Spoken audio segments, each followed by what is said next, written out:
and more. So where do you want to go with Peter? Because he's very interesting, dude. Yeah. So, I mean, I think, again, my articles, for those folks who want to find them, can be found at thelastAmericanVagabond.com. I write weekly there. And around the election and prior to the election, but especially around the election, I was trying to point to Peter Thiel because he was supporting Trump during the first time. For those who don't know, he's a steering committee member of the Bilderberg Group. Obviously, PayPal Mafia, as you said, Sam. Palantir is basically the private surveillance firm for the CIA. They got CIA funding from Enquetel. Their whole beginning of their project came from former government, U.S. government project known as Total Information Awareness that got shut down after 9/11 because even 20 years ago, people cared more about privacy than they do now. And Total Information Awareness, the one with the logo with the all-seeing eye overlooking the earth, that got shut down. And then the same people involved in that went and talked to Palantir, Peter Thiel, and Alex Karp, who are both steering committee members of the Bilderberg Group now, and basically helped them develop what they wanted to do publicly through the government, privately through Palantir. And Palantir has now been around for 20 years, but they've never seen as much growth as they've seen just in the first 4 years of the Trump administration in terms of like their stock and financial portfolio, but also in terms of the amount of people who are in this, what the media sometimes calls the Thielverse, Peter Thiel universe, Alex Karp, Palantir. They're all up in Doge. They're all up in different cabinet positions. Two of my articles that I think are important for people to check out, and I'll send them over to you guys. One is called Meet the Peter Thiel Acolytes in the Second Trump Administration. And so I was talking about this before Trump got into office, warning people this is probably what's going to happen. And then, once he starts making appointments, you could just go down the line and there's people who are either working for the Thiel Foundation, working for PayPal, working for Palantir, somewhere connected to Peter Thiel and, close relationships.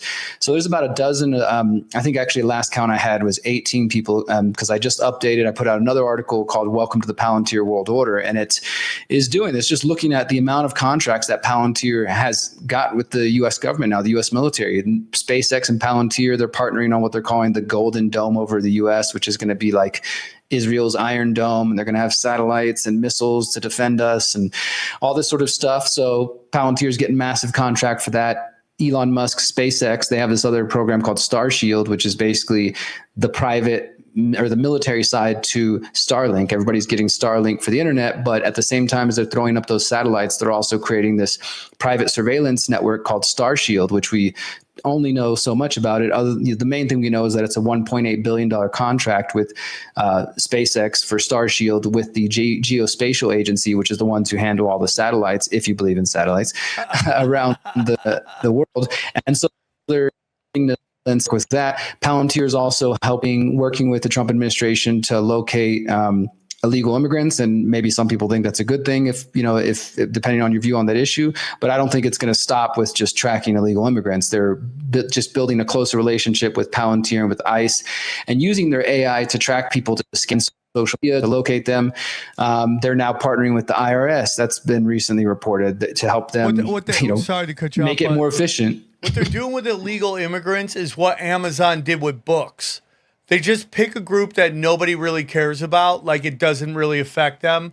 So Amazon built their whole system on selling books, and nobody cared about books. I was like, who cares about books? Who cares about bookstores, right? So they worked the system, worked out all the kinks, and then when it was done, they moved into everything else, and now everything but Walmart is basically going out of business.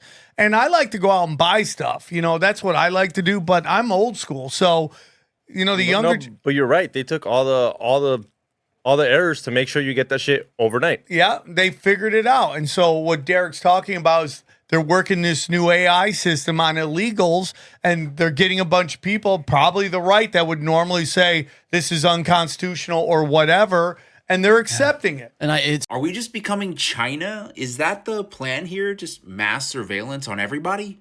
Recently, I was just in China, and some of what I saw was pretty good. Some not so good.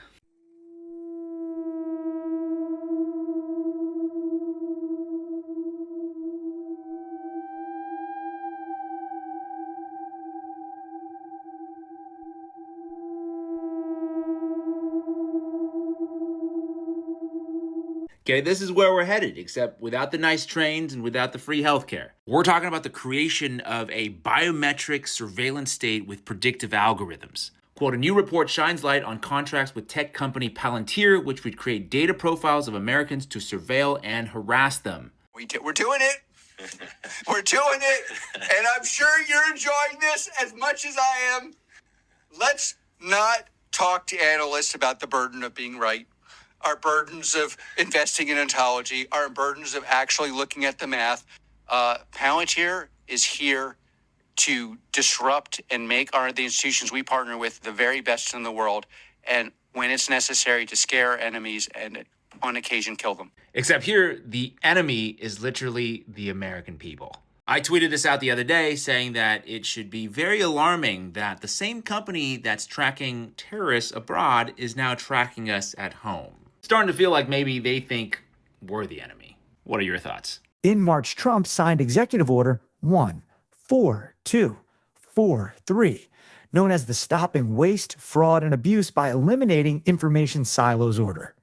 The purpose of this order is to eliminate information collection silos by directing federal agencies to provide designated officials with access to unclassified individual records and data to facilitate data sharing.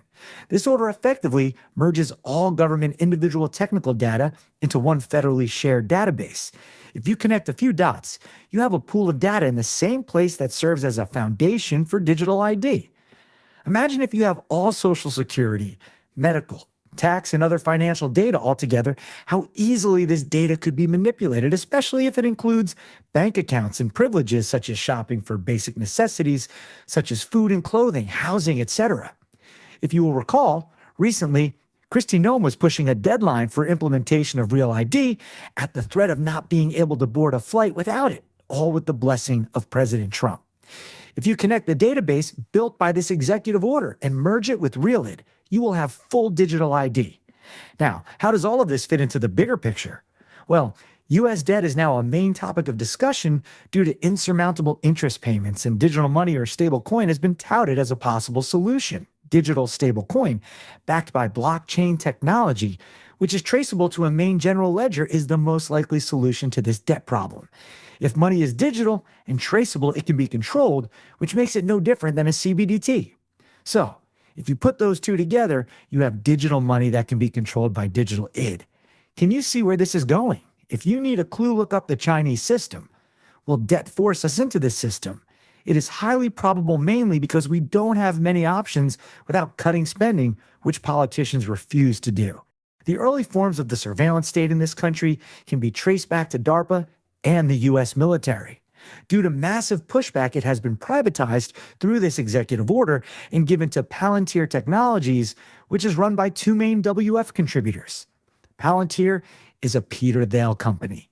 Yes, the same guy who donated money to both the Trump and Kamala campaigns. Doesn't it sound like he knew this would happen, no matter who he donated to? It does. Now, you are beginning to get the picture. Thiel was also one of the first sponsors of J.D. Vance after he joined his first venture capital firm. It's all connected. All of this comes at a time Thiel's buddy Elon Musk has just made Doge cuts in critical areas of the government, critical areas that contain the exact data that Palantir would need unfettered access to without congressional approval. Now we get to the Golden Dome. As you may know, a missile protection system is not a new idea and was first presented by President Reagan during the Cold War in the 1980s. But is the Golden Dome really for protecting us from missile fire? Ask yourself this: when was the last time we had a missile fired at us? Or, zooming out again to the bigger picture, could this be a significant part of a tracking system for individual movement from the sky? If you have ever watched the Terminator movies, I am sure you are familiar with Skynet. The level of acceptance for a protective dome is a lot easier sell than a tracking system that can report your every move. What do you think? Has Trump betrayed MAGA for the globalist deep state? Are the Uni-party actually united? If you like this video, please give us a thumbs up and subscribe.